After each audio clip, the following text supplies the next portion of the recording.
to another episode of My Life with Robert Burns. Jim Thompson and Douglas Mackenzie here again to talk to another of our cronies from around the Burns world. Hi Jim, how you doing? Doing great, Douglas. Hi everybody. Tonight's guest is the former president of the Robert Burns World Federation. Cronies everywhere. Please welcome Enez Anderson. Thank you. I'm very pleased to be here. Thanks, Enez. And how are you? You want to hear a wee bit about me? Yeah. If you can tell us about yourself, that would be great. Right. Well, my name is Enez Anderson. I was born in Kilmarnock. I lived in Ayrshire for 47 years. I attended Kilmarnock Academy in Kilmarnock, and I moved up to Burnside in Glasgow when I married my late husband, who was also a past president of the World Federation. And if I hadn't been for Robert Burns, I wouldn't have met him. So that's one part of the story. You're saying here, when did I get involved with Robert Burns? Well, tell us a bit about yourself, first of all. Right, and about okay. Tell us a bit about your life outside Burns. My life outside Burns, yes. I live a very full life. I've got a lot of activities. I'm the treasurer of the church. I'm the treasurer of the Glasgow District Burns Association. In the Order of St. Lazarus of Jerusalem. I'm in the Master Court of the Trades House in Glasgow. I'm the president of Rutherglen Inner Wheel. So as you can see, I'm quite busy. And I want to be. That's great. I don't know if you've got time for Burns with all these activities. Well, I do have plenty of time for them. Good. Well, take us back to primary school. Did you do any Burns at primary school? We only did Tiamus. That was the only poem we did. And then I attended Kilmarnock Academy, and no Burns was taught because in those days, the teachers, they had the mortar boards on and the clocks. They didn't like Robert Burns, and it was very, very obvious. They liked Quiller Couch, they liked Shakespeare, they liked any other poet but Robert Burns. I think they were just jealous of him. So, we never got Burns at all, never at school. Goodness sake. Which was shocking, and that was Kilmarnock. Yeah, terrible. So, if you didn't do Burns at school, what subjects did you cover? At secondary school, you know, I was more interested in cooking, and I did home economics, and I loved it. And I still do a lot of cooking as well just now, and that was my main interest at school. And they wanted me to go to Joe School in Glasgow, and I says no, I wouldn't go, so I ended up in an office. So what kind of office was it? It was actually, it was a Volkswagen dealer in Kilmarnock, and I went in there and I did accounts, and I had a very nice lady who took over and showed me everything to do with accounts, and it stood by me. So it's got me there through my life. I've got credit control and everything else, and that's what I was interested in. That was the days of double entry bookkeeping, was it? The days of the double entry bookkeeping. And the bookkeeping, aye. And we had these, there were, before computers, it was I don't know the name of it, it just slid along and you keyed it all in, you had all your information and cards that you put into them. Oh, I had a kind of Cardex or something, that's it. It was a long while ago. Aye, I remember I worked at Johnny Walker's, and my first calculator was a huge thing that took up the whole desk. That's right, and it just zoomed here and zoomed. Yeah, that was it. The thing I liked about the one I had, its brand name was Anita, A-N-I-T-A. And it stood Anita, and it stood for a new inspiration to arithmetic. That sounds good. Were you at the Volkswagen dealer for a long time? In that office. I left there and I got a job in the cooperative in Kilmarnock in the office doing accounts in there, which was better money. And then I got married out of there, and I had, that would be 1965, and that was my first husband, and I had 2 daughters. And then I'm back working part-time, and I worked in Goldbergs in Kilmarnock. Oh yeah, I remember that. Strand. I worked part-time in there and I enjoyed it. And then the place closed. So I just went for there onwards. So when did you move to Glasgow? when they move up here, when I got married to my second husband, it would be 19, sorry, no, it wasn't. It was 2002. I moved up here. And that's Burnside, that's near Rutherglen, isn't it? It's at top end of Rutherglen. Yeah. And I love it up here, it's good. Yeah. And did you start working up there as well?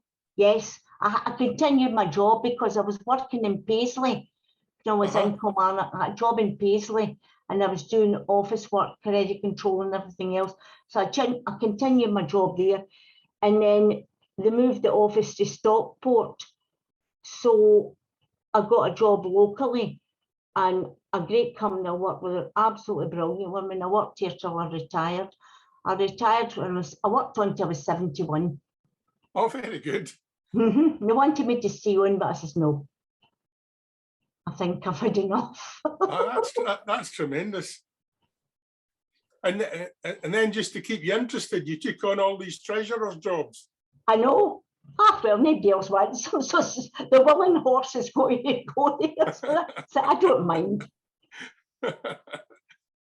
And how about social life? Do you do a bit of travelling and that kind of thing? Social life.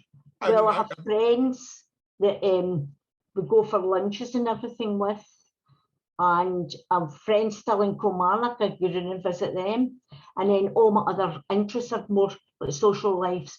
A life with maybe going out just with the Burns Federation and everything else. We do conference once a year and things like that. Yeah. And how about traveling? Have you done much traveling? Honey. On holidays or traveling abroad? Yeah, well, that's another story. Used to go to Portugal for years and years.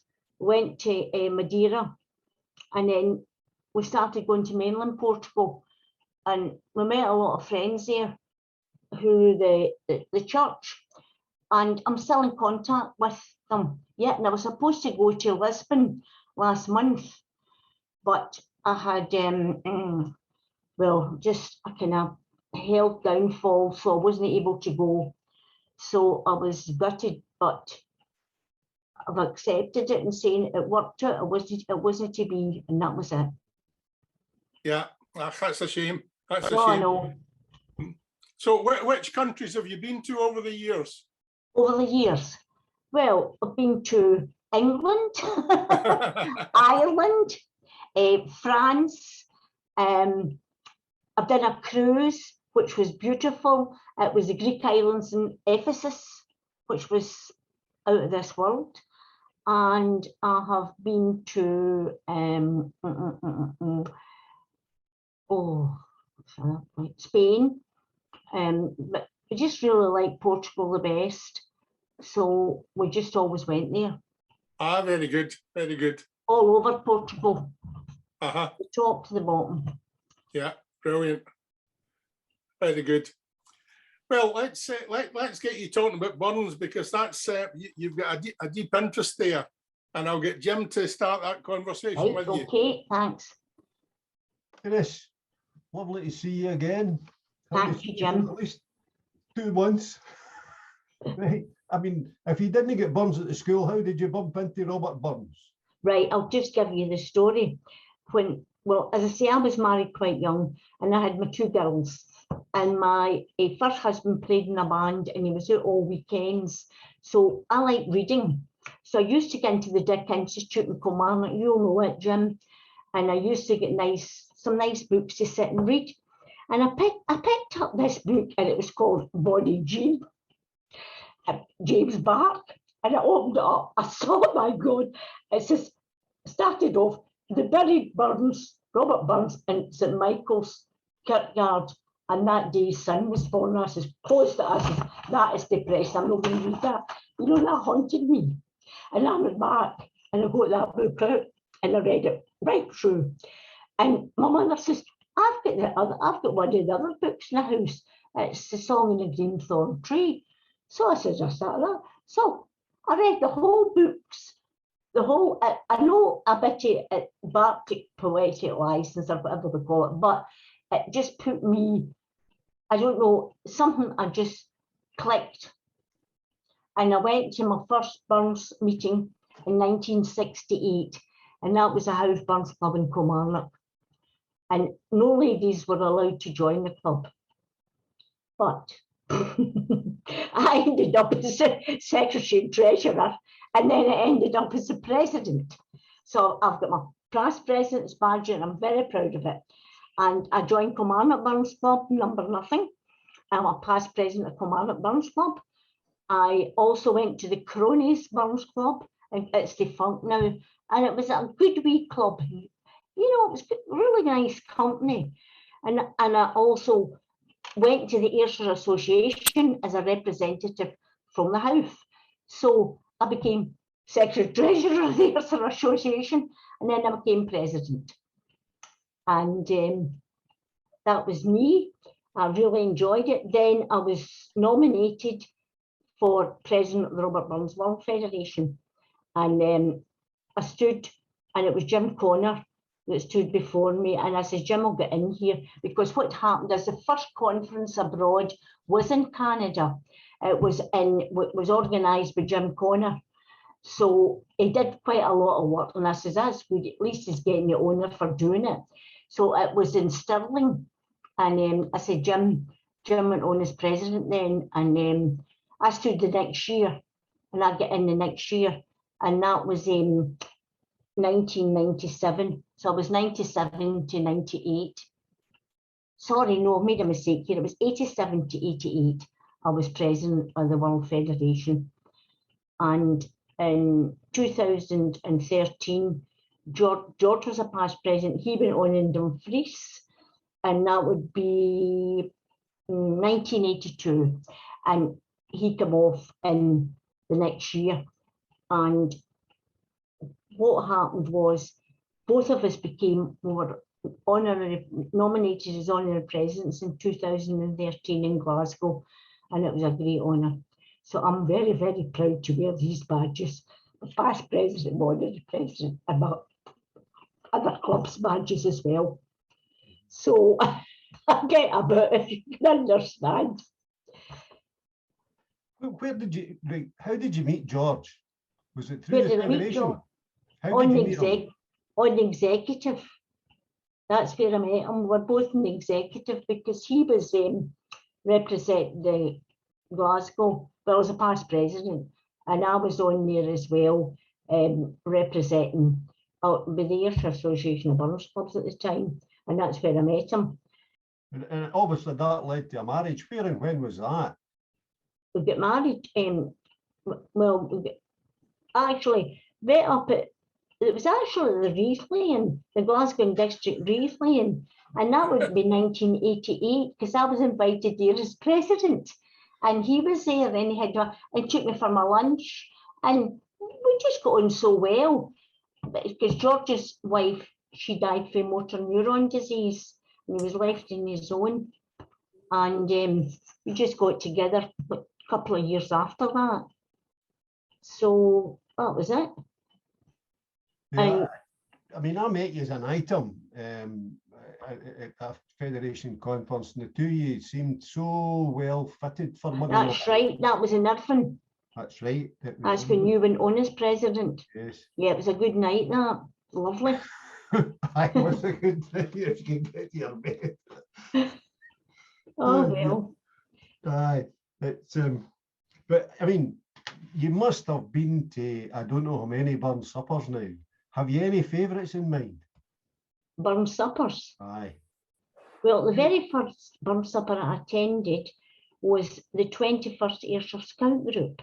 My father was the leader in there, and I was invited to speak, and I was doing the reply to the toast to lasses, and that was 1974, and I was shaking like a leaf. That was the very first time I'd ever really done anything like that, and then once I done it, was fine. So I just went on for there. I just get the confidence, and once you've started up on your feet, you say, right, go for it. That's what I do. It's the best way. Any great memories for your year as president? Great is my year as president. Yeah, everything was great about it. I thoroughly enjoyed everything I went to, and all the thing that, well, it was no this. It was different now because I'm getting all these invitations to go abroad. It wasn't like that in my day. You went to somewhere in the middle, like Sheffield or places like that, and I've got lovely silver spoons I got from Sheffield in the Cutler's Hall, and they've got a thistle and a wee lovely wee twist. They're absolutely beautiful, and I've got them in a wee case, and they're really so nice. That was one of the highlights. Just everything, everywhere I went to. I was at the garden party in Holloway, but that was 1975 because that was because of my work I had done in Kilmarnock. I think it was the council that got my name forward for it. I'm not just quite sure. But oh, that was really, really nice to go there and be invited. And I always remember the Queen, absolutely beautiful. She had strawberry, pink and white. And oh, she was lovely, really lovely. And also was on a programme in television, and it was the late John Smith that was the chairman, and Jim Mackay was on it, and so was John Kearney, and it was called Night Flight, and it was just about a life with burns, and everybody gave a wee bit what they did and everything else. And I remember John, he just laughed, he says, oh, he says, I'm just a Glasgow peasant. I was John at his best, but we had such a good, it was a really nice night. Really enjoyed that. Any stories for conferences? Oh, I might be better not saying anything about stories for conferences. Oh, I've enjoyed every conference I've went to. Everyone's been absolute. Some are better than others. The last one was great this year. It was in the Cairndale and Dumfries, and we're going back next year. So that's good. And I mean, everybody gets on so well with everybody else, and we have such a good laugh and a good time. And we've got all the different the Canadians, the guys for the States and everything else, couple for Australia, and it's really good to mix with everybody. And what I like now is the quarterly meetings of the Burns Federation. They've been shown by Zoom, and there's one on Saturday at 3 o'clock, which is great because it means that the people from abroad can get in and see it. And it saves me getting away doing to Kilmarnock. I mean, I'd hate to think how many conferences you've been at. I mean, you must have been at some amount of conferences. My first conference I went to, it was 1970. Was it 1970? It was in Aberdeen, and do you know? It was in I think the hotel's away now. That it was in it was the Grosvenor Hotel. I think it was Union Street, and then they had 900 people on the Friday night. Now they wouldn't believe that now because of safety and everything else. And then they had, they used to have at the conference, they used to have the president, we called it chained at lunchtime, but then they were having a heavy meal, heavy lunch and everything else. So as you can understand, then they had something else at night. So they changed it from this at lunchtime and the president get chained at night, which I think is far better now because you just couldn't cope with that a whole day. No, and the Friday night is I mean, a real special night because we can entertain ourselves for most of it. Have you ever been involved in any of that? Well, they didn't have the same kind of parties then. Well, I don't think the same as they have now, because people were staying in hotels. Then they moved to universities because it was cheaper. Then a lot of people didn't like the universities because at that time they didn't have private facilities in the room. So that didn't go down well. So that's when they moved back to hotels. So I really don't mind. I'll go anywhere. Doesn't bother me. I was doing a pilgrimage in Walsingham at the shrine, and we were staying in accommodation. And when this, you just put towels at the bottom of the bed, and that was it. And you just had the toilet next door, and if you wanted a bathroom, if you wanted a shower, everybody going that well. So these kind of things don't bother me. I just go on with it, meeting people, have company and everything else, which I absolutely love. I mean, is the high point of your career being the president of the Oh, Federation? yes. Aye, it was because I went on in Edinburgh, and it was in Ingliston, and I was reading the lessons. I was reading the lesson at St Giles, and I'm looking. I said, "There's John Knox staring at me. He's against the Montrose Regiment of Women." I was made a Queen of Scots. I said, oh. So I was sitting there reading. He's staring at me. The statue. I just had a good laugh about it. But it's sad to see that there's so many of their stalwarts away now. Because I just looked round at the last conference, and there's only one person living that went on before me, and that's Wilson Ogilvie. Wilson was there last Wilson, year. aye. That's the only person. It was George before me, and then it's him now. Everybody's, oh well, we're all getting older. What can we do?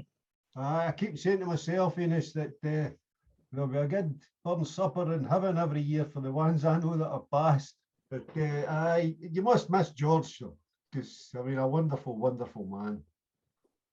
Sorry. I'm saying you must miss George because he was. Oh, I do. He was the love of my life. He was the love of my life. Aye. But I remember the two of you sitting in my bed at that conference in Irvine. The two of you sitting in my bed, you had a great night. You know how to enjoy yourself. Just got to go on. But means I don't sit back. I just move, and that's it. I don't give any. So you're going to stay on this conference committee? Aye, the events committee. Yes. I'm on it. There was a meeting last week was cancelled because Mark was some other engagements, but it's on Monday. I've written up my diary. And then of course we've got the Zoom meeting on Saturday with the Federation. And I've got a vestry meeting with the church in the morning. So that's my Saturday taken up. Can I take you back to, you were talking about suppers and things, and you get invited to speak at the 21st Scout Supper. What other suppers have you done, and what's your favourite speech? The one I like doing, well, do you know something? I like doing the mortal memory, but a lot of people don't agree with a lady doing the mortal memory. They prefer a man. Well, I've done the mortal memories in different places, and why is that? Hmm? Why don't they like a lady doing the mortal memory? I know a lot of ladies that do mortal memories. Good. But, and is there a reason why people might not like that? Oh, well, I don't know either, but this is c'est la vie. It just doesn't bother me. But I prefer doing the mortal memory. And I don't mind doing the lasses. Because I've got quite a few kind of wee jokes and things like that, and kind of tie them up. So I get on there. I'll take an invitation if it's offered to me. I don't turn it down. I'll go. And I always remember a burn supper I spoke at, and it was heartbreaking. It was for wee children with cerebral palsy. Oh dear. Wheelchairs. Oh, I was a bit in tears watching them, and they were so nice. I was in Kilmarnock. Oh, so sad. You made sure they had a good burn supper. They did, and they were lovely children because everybody all went round and spoke to them, and they were so off. It's a shame, but it was heartbreaking. But I was glad they were there. Enez, what's your favourite Burns poem? Well, Jim, my favourite poem is the Twa Dogs, because I feel you've got the Plumans collie and you've got the higher class dog, and you know, I think he's hit it right in the nail. But that's my favourite one, and always think in the lines, and I think he must have got them in the Edinburgh drawing rooms about the ladies arm in arm in clusters as great and gracious other sisters. But here they're absent thoughts together, they're all round deals and jades together, and lay along this with cravat looks, they pour out all the devil's picture books. I think that is absolutely brilliant. I just how he got that, I just don't know. And then also like his epistles to Laprake. I think we get quite a lot of good thing, and I like Epistle to a Young Friend. It's good as well. A lot of good verses for it as well. And also Chillhouse. What about songs? Any Songs? favourite songs? Well, I like my favourite is, I would say, is A Rosebud by My Early Walk. I'm having that at my funeral. I'm not joking. Hope we all can sing it. I'm having that. I love that song. I love the tune, and it's just so nice. And I also like the Banks Embrace. And a man's a man for all that. Enez, if you don't mind me asking, what age are you now? What age am I? Yes. No, 21. No, that was no 78. 78. Going on 14. And what age were you when you started with Burns? Well, what that would be 1968. Good God, is it as long ago as that? 24. That's when it was. So you'd be 24. 68. Well, I'm a great granny. So tell us about your grandwains. I've got my wee great grandson Isaac. He's lovely. He's just a year and a half. We stay in Springside. So I'm looking forward to Christmas with him, going to see all the lights and things like that. We've never had wee boys, it's all been wee girls we've had, so he's nice. It's lovely. So how many wee girls have you got as grandchildren? I've got 2 daughters, and I have one. I've got my eldest daughter's in Rome, and she's got 3 children. And my youngest daughter is in Irvine, and she's got Carly. That's Isaac's mum. That's me. Very good. And have you managed to persuade them into Burns? Have you managed to get them interested in Burns? No, they're not interested in Burns at all. No, it's terrible. I mean, I says to Nancy, do you not want to go to Irvine Lassie? She says, no, Mum, no. So they just, they're not against them, because she won a competition. It was Jimmy Glass, it was the school's convener, and she's got the certificate and everything framed in the house that she got when she did her poem. But that's it. They go to Burns at school, and they went in for the federation competitions. You know, you get the certificate, Jim. They got the outside with Jim Glass, and she's got it framed. But then my daughters, well, the eldest one's 56, and the youngest one's 53. So we go back a wee while with them. And what's your oldest daughter doing in Rome? She worked with the Foreign Office. That's what she did. She did languages. See, I insisted at school she took Latin, and it was a great help to her because she learned Italian, Spanish, French, and got her there. So that's where she was. It was languages she excelled in at school, and she loves it. She wouldn't come back here.